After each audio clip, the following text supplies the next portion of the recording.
بسم الله الرحمن الرحيم. السلام عليكم ورحمة الله تعالى وبركاته. وإن السلام الدمان صومالية ولكن حسن عبد الله أبو سلمان وإذن السلام عليكم ورحمة الله وبركاته. سلام كدي بولا ليال وادريمي كرتين صبر كقداشة إذا كان موقضة قبل أس إيو ويلكاس إيو ويلكي كله أيا بريهان يعني والباهين تقارعانا براها بلشدة آت وقد صدي qof walba ra'yigiisa iyo wuxuu isagu arko sida luqman ayuu kaga hadlay anigana baaritaan qof walba aqli ayaa ilaahay siiyay subhanahu wa ta'ala u gooniyo oo si gooniyo ugu fikiro waxaan jeclahay insha Allah ta'ala dhowr clip aan ka soo duubi doonaa qisadan iyada ah sida ila muuqatay sida wanaaga ku jiraan ayaan ka hadli doonaa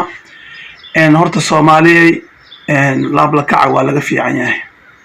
qofka bini aadamkan ala tool in la eedeeyo dhibkeeda leedahay su'aasha aniga aan qaba waxay tahay walaalkeen wuxuu yiri gabadhan aniga qaba intaas xaruur ee dhashay okay waa arin aad iyo aad u wanaagsan ninkan wuxuu yiri ana qaba tayib okay gabadhana way hadashay iyadana ma aamusin marka su'aasha meeshan taagan oo in la isweydiiyo u baana waxay tahay gabadhan hal maalin ama اسبوع قديس انت بحضي معنى طول قرية انت كتكتي ادي نكان السقاء او لكذا حيرا وسؤال طلبات انا كان مانت ايشالي مدعين بل الى وبلنا معه وسنوين كورسي هذا يدا افكار عن كده دميني ان مركورت سويدن ماشي لليه هاي وحان بأمالينا يا مركي ابليس لغسو الحسارة جنة ايو ان ملايكتا دحدادا oo arlada lagu soo rajiiminayo lagu soo tuuray in ay batahay meeshu ku soo caga dhigtay Sweden aan umaleeyaa sababtoo Sweden inta la sheego waa meel shaydaan xiradiisa oo ibliis guri ka dhistay oo wax walba xun oo wasaq ah Sweden laga helaa ama qaladaad islaam ah qosooyin badan ayaan aragnay oo maqalnay marka Allah niga badbaadiyo reer Sweden oo Ilaahay subhanahu wa ta'ala هنيجا بدباديو إن شرط شيطان كسويدن فديا المركب حروا إن الإرادة إن شاء الله تعالى يوتيوب كان سوق للدونا أتكجب بقول دونتين أنا قصدان أد وفافهنايا لكن إن كوبنا رأينا كدهم إن قبضان وحشيكتي إن معناه كتكتي عرورت هذا يو سيج هذا وقنا تكتي مركب عداد فربنا صار يدو كعب سنة صدي أي دعويسه in caruurtaas ay gaalada u gacan galaan marka Soomaaliyeey wax in la hubsada fiican hubsiimana Soomaaliyeed marka waxaan rabaa walaalkayga hani odageeda ee caruurta ka dhalay in aan iraado walaalkayga qaaliga oo Soomaalidu waxay dhahdaa waraabaha yeere ee kan aamusan keeba daran adag ina aamusan tahay oo degan tahay oo waji degan yahay waa aragnaa in aad xaq leedahayna waa aragnaa laakiin الله سبحانه وتعالى يا حقيقة أقطن لبعض قبضان هديك كاتكتي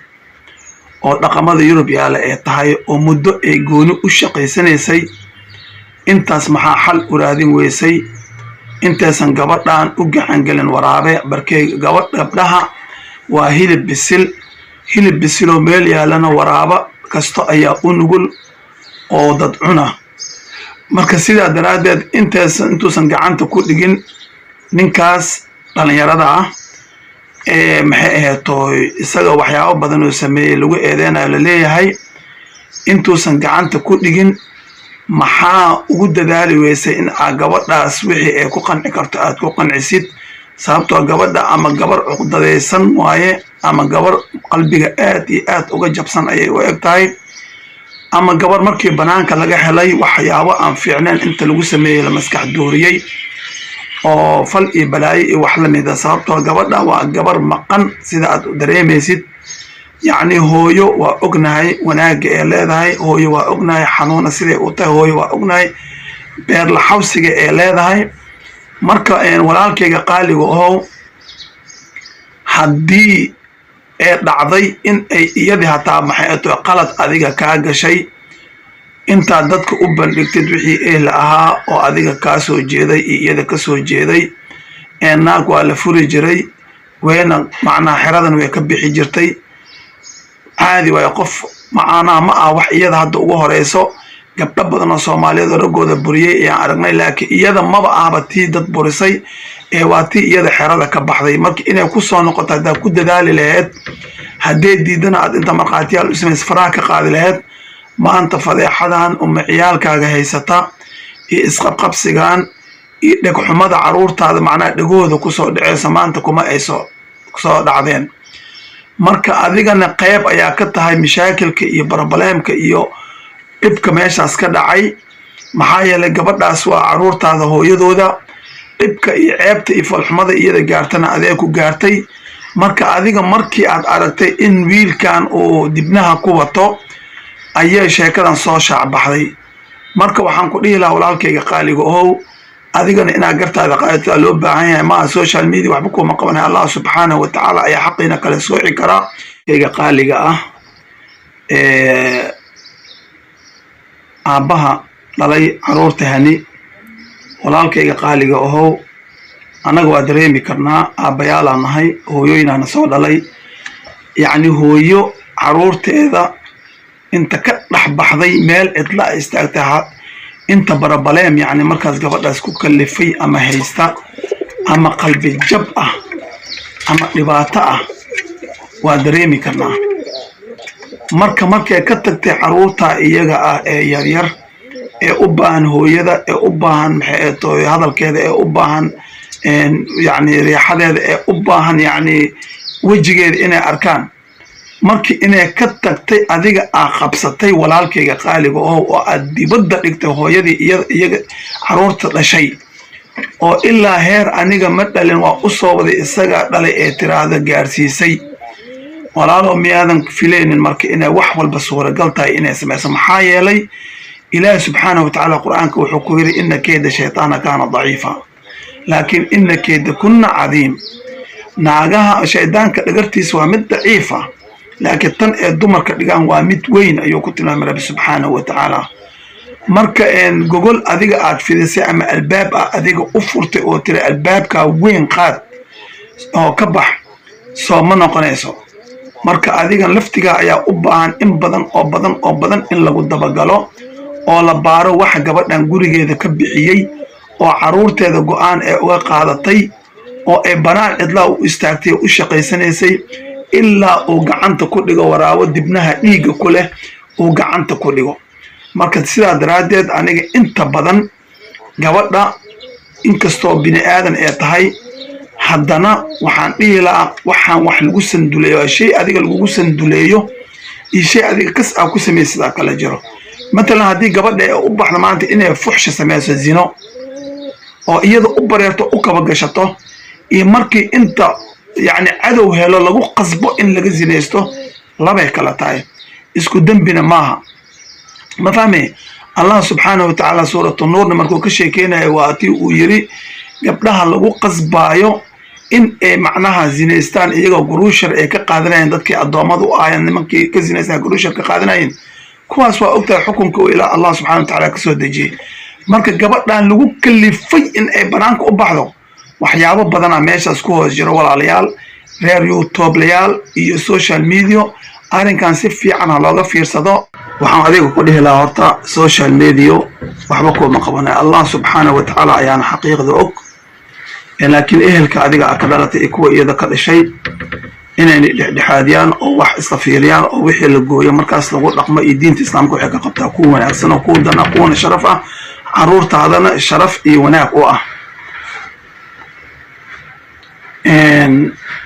taasaan ku dhihi lahaa intaas markaan kaaga gudbo wiilkan dhalinyarada ah ee dhakada xiiran isagana waxaan dhihi lahaa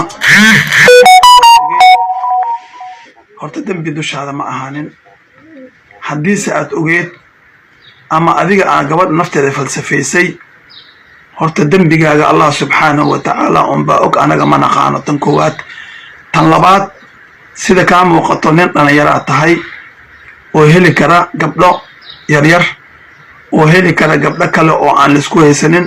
oo heli kara gabdho madax banaan marka haddii aad sida aad ku andacootay ama aad ku dhaaratayba aadan ogeyn mar alla markaa ogaatay inaad isbari yeeshid waayo sababto adiga waxaa wanaag iyo sharaf iyo cizi iyo karaamo aad mar walba ka rabtaa iyo dembi dhaaf inuu kuu sameeyo rabbigii adiga ku qalqay ee kuu yeelay caafimaadkaas iyo quruxdaas iyo caqligaas ku siiyey ayaad ka rabtaa dembi dhaaf bini aadamka hadalkiisa waxba ha u aabayeelin waayo bini aadamka gaar ahaana shacabka soomaaliyeed ee aan ka dhalanay wax xun mooyaane wax fiican kama shaqeeyaan haddiise adoo maqashay oo ogaatay aad ku sii fara adeegtid oo ku adkaysatid